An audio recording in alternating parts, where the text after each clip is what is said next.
कि सच दिखा रहा हूं, न सीखा और न कमाया।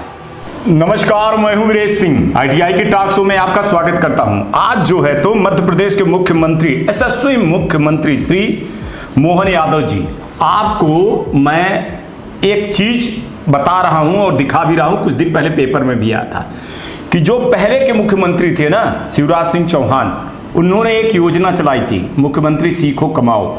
उसमें कितना अभी भ्रष्टाचार हुआ है। अब वो तो नहीं रहे, अब वो केंद्र में चले गए, लेकिन आपके मुख्यमंत्री बनते समय ये सारी चीजें आई। और जो ये विभाग है कौशल विकास विभाग, ठीक है। और यहां पर जो मुख्यमंत्री कौशल विकास विभाग है, उसने मुख्यमंत्री सीखो कमाओ योजना चालू किया और उसमें भ्रष्टाचार के अलावा कुछ भी नहीं हुआ सिवाय भ्रष्टाचार के अलावा। और सबसे बड़ी बात है सर कि कौशल विकास मतलब स्किल के प्रोग्राम को बहुत ज्यादा प्रोत्साहित किया जा रहा है, आपके नहीं हमारे सबके प्रिय प्रधानमंत्री श्री नरेंद्र मोदी जी के द्वारा। उसी के तहत आपके मध्य प्रदेश में, माने हमारे भी मध्य प्रदेश में ये सारी योजनाएं चलाई जा रही हैं। लेकिन ये सारी योजनाएं जो हैं तो अफसरशाही के, भ्रष्टाचार के फाइल के नीचे दब करके रह गए हैं।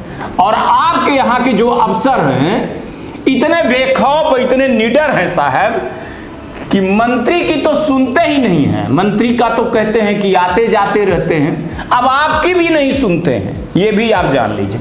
यहां तक कि अगर अफसरों से शिकायत किया जाए तो अफसर जो है तो उस पर कुछ ना बोलने या देख लेने, या फिर अफसर खुद ही शिकायतकर्ता को धमकी देने लगते हैं। तो चलिए सबसे पहले माननीय मुख्यमंत्री श्री मोहन यादव जी, ये भ्रष्टाचार देख लीजिए जो जिसको दैनिक भास्कर ने छापा था। फिर आगे भी आपको मैं करीबन रोज प्रोग्राम दिखाऊंगा मध्य प्रदेश के कौशल विकास में कैसे होता है भ्रष्टाचार और कैसे बेलगाम है यहाँ के अफसर। चलिए मुख्यमंत्री जी देख लीजिए दैनिक भास्कर के पेपर को, जिसमें मुख्यमंत्री सीखो कमाओ योजना कि सच दिखा रहा हूं, न सीखा और न कमाया, बेरोजगारों का मानदेय ठेकेदारों ने उठाया। ये गड़बड़ी जो है तो क्योंकि 75% मानदेय सरकार देती है, इसलिए फार्मों ने फर्जी नाम पर रजिस्ट्रेशन करवाया। मुख्यमंत्री सीखो कमाओ योजना के तहत बेरोजगार युवकों को प्रशिक्षण देने का दावा किया जा रहा है, लेकिन हकीकत यह है कि यह योजना ठेकेदारों की कमाई का जरिया बन गई है। निर्माण कार्य में जुड़ी हुई फर्मों में बेरोजगार युवकों के बजाय अपने रिश्तेदारों को ऑनलाइन जॉब ट्रेनिंग के नाम पर रख लिया गया। उनके फर्जी उपस्थिति दिखाकर सरकार से वेतन लिया जा रहा है। कई युवाओं को पता ही नहीं है कि वो किस फर्म में ट्रेनिंग ले रहे हैं। सरकार के आंकड़े के अनुसार योजना के तहत प्रदेश में, सुन लीजिएगा, 4 लाख लगभग जो है तो 4.24 लाख बेरोजगारों ने आवेदन किया, जिसमें 25,000 को ट्रेनिंग के लिए बुलाया गया। पर हकीकत इसके विपरीत है। कई युवाओं को या तो दूसरी जगह नौकरी कर रहे हैं या पढ़ाई कर रहे हैं। ऑन जॉब ट्रेनिंग लेने वाले एक युवक को 8 से 10,000 रुपए तक की मासिक स्टाइफन का प्रावधान है। इसमें 75% सरकार और 25% ट्रेनिंग देने वाले कंपनी को देती है। इसी 75% राशि के लिए फर्जीवाड़ा हो रहा है। योजना के शुरुआत में प्रतिष्ठानों को रजिस्ट्रेशन कराना था, जिसमें जीएसटी नंबर व कम से कम 4 कर्मचारी का होना अनिवार्य था। अब सबसे बड़ी बात है कि पता ही नहीं है कि वो ट्रेनिंग ले रहे हैं। भिंड के अंकित और आकाश भरद्वाज को राधा कृष्णन में ट्रेनिंग पर दिखाया गया, लेकिन उनके जानकारी नहीं है कि वो वहाँ पे हैं। अंकित जबकि दिल्ली में और आकाश जो है तो भिंड में नौकरी करता है। मुरैना के दंतोडाडिया कंपनी जो है तो वो रोहित को ट्रेनिंग मिल रही है, ऐसे चाचा की कंपनी में कर रहे हैं। सिर्फ ट्रेनिंग लेने कर्मचारी एक भी नहीं है। दतिया के इंदरगढ़ में प्रताप कुशवाहा जो है तो बोल रहे हैं कि ये सारी चीज़ें नहीं, कुछ भी नहीं है। और अब यहाँ तक है कि आप फर्मों का ब्लैक लिस्ट भी कर रहे हैं। विदिशा रायसेन में कई लोगों को बोगस फार्म बना करके रजिस्ट्रेशन कराया गया। 1 साल से विदिशा में 9 फर्म मौके पर नहीं मिली। इन्हें ब्लैक लिस्ट कराने की प्रक्रिया जारी है। नौकरी में कोई नहीं है, उपस्थिति 78% है। मुरैना के जो है तो ये सारी चीज़ें हैं। इस पर गंभीर भ्रष्टाचार पे जब मंत्री जी से पूछा गया तो उन्होंने कहा कि जांच कराएंगे, जो भी दोषी होगा उस पर कार्रवाई करेंगे।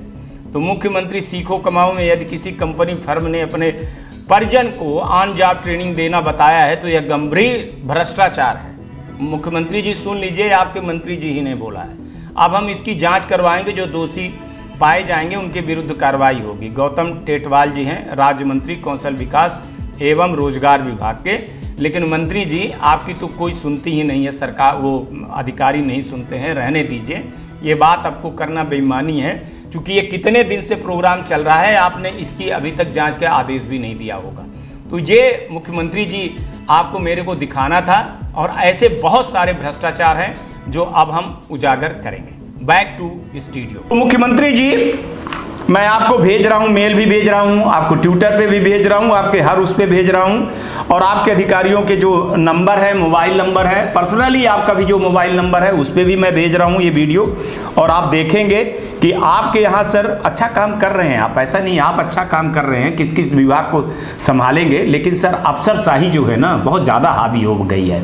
और भ्रष्टाचार में पूरा एक तो मैं किसी विभाग की बात नहीं करता सर, ये जो चैनल है ये ITI के लिए चैनल है, ये ITI की ही न्यूज़ बताएगी, ITI के भ्रष्टाचार के बारे में पोल खोलेगी।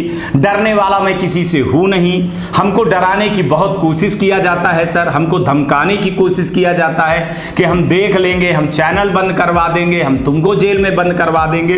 वो जो कि मैं ये डरता नहीं हूँ, ठीक है ना। मेरी एक सबसे बड़ी विशेषता है सर कि मैं बता दूं, जब अपने घर से मैं चलता हूँ तो बीबी का मुंह देख करके चलता हूँ, है ना, और बीबी से कहता हूँ कि ये देख लो, ये मेरा लास्ट बार चेहरा है, अगर लौट करके मैं आ गया तो तुम्हारा भाग्य है, और अगर मैं लौट करके नहीं आ पाया तो ये मेरा दुर्भाग्य है कि मैं तुम जैसी बीवी को अपना चेहरा नहीं दिखा पाया। तो जिस आदमी ने ये सोचा हो और ये सोच करके रोज निकल रहा हो, तो उसको बताइए किसी अफसरशाही, किसी गुंडा और दलाल की गोली या धमकी कहाँ लगेगी जो कफन बांध करके चल रहा हो। माननीय मुख्यमंत्री जी, तो थोड़ा सा अपने अफसर को समझाइए, और खास तौर से जो कौशल विकास के सेक्रेटरी साहब हैं, ठीक है ना, उनको जरूर बुला करके समझाइए आप, ठीक है। क्योंकि उनसे जब मैंने मिलने गया था तो उन्होंने कहा कि आप तो पोल खोलिए साहब, आप खुलासा क्यों नहीं कर रहे हैं, आप खुलासा करिए। अफसरों पर कार्रवाई करने के लिए उन्होंने कुछ नहीं बोला, तो खास तौर से उनको समझाइए। क्योंकि अगर बड़े लोग, जो बड़े अफसर जिनकी जवाबदारी है भ्रष्टाचार को रोकने के लिए, और जो जनता का टैक्स का पैसा लेते हैं, जिनकी तनख्वाह मिलती है, ठीक है ना सर, अगर वो अपने कर्तव्य को पूरा नहीं कर रहे हैं तो ऐसे अफसरों को हटाइए सर, अच्छे को ले आइए। कहने के लिए कुछ है और करने के लिए कुछ है। संचालिका हर्षिता सिंह आई हैं, बहुत तेज तर्राक यहाँ की डायरेक्टर मानी जाती थी, लेकिन कुछ ही दिन बाद सब टाए फिक्स हो गया। जो उनके नीचे अधिकारी हैं सब उनको माइंड गेम खेल करके उनका माइंड जो है तो बिल्कुल ब्रेन वॉश कर दिया, मतलब वो साफ है। इसके बाद अभी जो है तो एडिशनल चार्ज पर आए, ये हैं गौतम सिंह। तो गौतम सिंह जब आए, ये प्रमोटी IAS है, और ये तो भाई साहब बिल्कुल कुंठित हैं, है ना, ये कुंठित है। और ये भ्रष्टाचार को बहुत बड़ा जो है तो जब इनके पास शिकायत करने जाया गया तो ये भ्रष्टाचार को तो ऐसे दबा रहे हैं कि कोई आदमी जाए मिलने ना तो इनको ये टाइम नहीं देते हैं, है ना। लेटरबाजी करें तो बोलते हैं कि आप आ जाना, ठीक है, कब आ जाना, इनका कोई आने का टाइम नहीं है, इनका कोई बैठने का टाइम नहीं है, इनका कुछ नहीं है। और ये पहले अफसर हैं, इसके पहले 2 अफसर थे। मैं बता रहा हूं 2 अफसरों से मैंने जब शिकायत की, संजीव श्रीवास्तव जी ने, बहुत बढ़िया अफसर थे, बहुत लगाम लगाए थे ITI का। दूसरे थे सुवेश मिश्रा जी, बहुत अच्छा काम किए, बहुत लगाए। लेकिन जब से ये गौतम सिंह आए तो पूरा का पूरा ITI को, मध्य प्रदेश कौशल विकास रोजगार निर्माण को बिल्कुल भ्रष्टाचार में लिप्त कर दिए हैं सर। ऐसे अफसरों को 1 मिनट नहीं रखना चाहिए, जो अफसर अपनी अफसरशाही अपनी जो है तो दिखाए और अपने पद का दुरुपयोग करे और भ्रष्टाचार के लिए सुनने के लिए तैयार ना हो। तो मुख्यमंत्री जी थोड़ा सा अगर ऑपरेशन करेंगे ना और शक्ति दिखाएंगे तो ये चीजें हो जाएंगी। ये स्किल कौशल विकास का जो है ये कितने साल के लड़के हैं और ये कहाँ के लड़के हैं? ये 14 साल से लेकर के 24 साल तक के हमारे देश के नौजवान हैं, आने वाली पीढ़ी है। ये स्किल होंगे तो देश स्किल होगा। अगर इनके हक और अगर इनका जो है तो ट्रेनिंग, अगर स्किलिंग का पैसा खाया जाएगा, घोटाला किया जाएगा और सही रूप से स्किलिंग नहीं होगी तो फिर बताइए क्या रह जाएगा। सवाल ये है कि ये लड़के कौन हैं? तो ये लड़के हैं देश के किसान, देश के आम लोग, देश के सैनिकों के लड़के हैं जो कुछ नहीं कर पाते हैं, वो स्किलिंग में हाथ अपना बटाते हैं और स्किलिंग का कोर्स करते हैं। लेकिन धन्य है कौशल विकास विभाग के अधिकारी जिनका 10-10 साल 15-15 साल से भाई साहब ट्रांसफर ही नहीं होता है, एक ही जगह रहते हैं। वो मजाल है कि किसी उनके चहेते कर्मचारी का ट्रांसफर हो जाए, वो बुला ले आते हैं, फिर भी बुला ले आते हैं कि काम करने वाला है, बहुत काम करने वाला। आगे खुलासा करूंगा।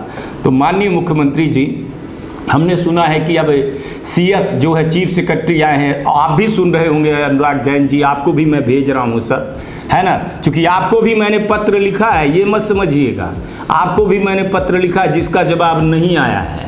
सेक्रेटरी साहब तो आंख मूंद लिए, उनको 4-4 लेटर भेजा गया है, इवन मंत्री जी को भी भेजा गया है इन पे सब कुछ। इसके बाद तो दैनिक भास्कर ने उजागर ही कर दिया और अभी और बड़े बड़े उजागर होने वाले हैं। और सरकार की बदनामी करने के लिए ये बैठे हुए हैं कौन? ये अफसर बैठे हैं, खुद ही कह रहे हैं कि खुलासा करिए, कोई फर्क नहीं पड़ने वाला है, सोच लीजिएगा। माननीय यशस्वी मुख्यमंत्री श्री मोहन यादव जी, आज तक के लिए इतना ही। कल आएंगे तो फिर किसी नए मुद्दे पर बात करेंगे। तब तक जो व्यूवर है ना, उनके लिए बोल रहा हूं कि 3 पौधे जरूर लगाइएगा, एक माँ बाप के नाम से, एक माँ के नाम से, एक पिता के नाम से और एक बहन के नाम से। गाड़ी चलाते हैं तो बहुत धीरे गाड़ी चलाइएगा, हेलमेट पहनिएगा और अगर कार चलाते हैं तो सीट बेल्ट जरूर पहनिएगा और अपने माँ बाप का जरूर सम्मान करिएगा। और अभी चुनाव आ रहे हैं ना, तो वोट जरूर डालिएगा, क्योंकि वो आपका हक है। चलिए, आज का भी दिन शुभ हो और आने वाला कल भी आपका बहुत बेहतर हो। नमस्कार, जय हिंद, जय भारत।